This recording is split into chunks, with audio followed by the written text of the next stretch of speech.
पाकिस्तान को नुकसान पहुंचाया गया है। ज्यादा जानकारी के लिए हमारे साथ असिस्टेंट एडिटर लेफ्टिनेंट कानपाल जी लगातार बने हुए। ललित जी, जिस तरह से डीजीएनओ की तरफ से ये साफ किया गया कि कई पाकिस्तानी एयरबेस को तबाह किया गया, लड़ाई सिर्फ आतंकवाद के खिलाफ।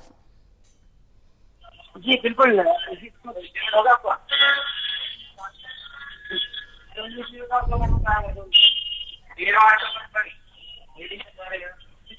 ललित जी, आवाज मिल पा रही है आपको हमारी?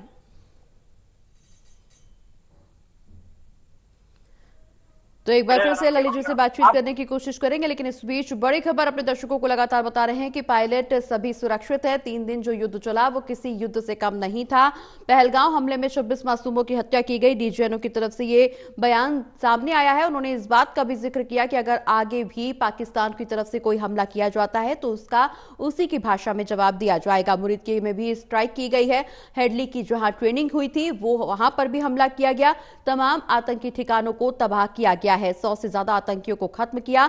डीजीएमओ की तरफ से यह बयान सामने आया। ऑपरेशन सिंदूर की सफलता पर यह प्रेस कॉन्फ्रेंस की गई, जिसमें इस बात का जिक्र किया गया कि लश्कर और जैश मोहम्मद के कई ठिकानों को यहां पर तबाह किया गया है। इसके अलावा कई एयरबेस को भी नुकसान पहुंचाया गया है। पाकिस्तान ने नागरिक विमान को हथियार बनाया था। हालांकि पहले से तैयारी थी भारतीय सेना की तरफ से, इसलिए ज्यादा नुकसान नहीं पहुंचा है। और इस दौरान भारतीय सेना के भी 5 जवान शहीद हुए हैं। उनके प्रति संवेदना भी जाहिर की गई है।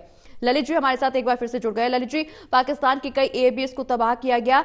इंडियन आर्मी की तरफ से, सेना की तरफ से जो प्रेस कॉन्फ्रेंस की गई उसमें एक बार फिर इस बात को दोहराया गया कि लड़ाई सिर्फ युद्ध के खिलाफ, अगर आगे भी पाकिस्तान की तरफ से हिमाकत होती है तो उसी की भाषा में जवाब दिया जाएगा।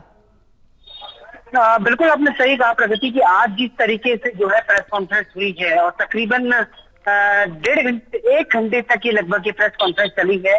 जिस तरीके से तीनों सेनाओं के प्रमुखों ने अपनी अपनी बात कही है, उन्होंने कहा बताया कि उन्होंने किस तरीके से हमारी क्या क्या इस पूरे 4 दिनों के अंदर जो मूवमेंट हुई है उसमें क्या क्या हमारी कामयाबी रही। उसमें हमारी कामयाबी ये रही कि हमने 100 आतंकवादियों को मारा। उसमें हमारी कामयाबी ये रही कि हम लोगों ने अलग अलग कई ऑपरेशंस के तहत जो है पाकिस्तान के महत्वपूर्ण ठिकानों पर कार्रवाई की। तो ये सारी जो चीजें रही हैं ये अपने आप में बताती है कि जिस तरीके से सेना ने जो कुछ भी किया है उसके बाद आज उन्होंने ये बताया और उन्होंने आगे के लिए भी साफ तौर पर कर दिया कि अगर आगे भी पाकिस्तान की ओर से किसी तरह की कोई सैन्य कार्रवाई की जाएगी तो उसका भी पूरी तरह से मुंहतोड़ जवाब दिया जाएगा। चलिए, बहुत बहुत शुक्रिया ललित जी तमाम जानकारी दर्शकों तक पहुंचाने के लिए।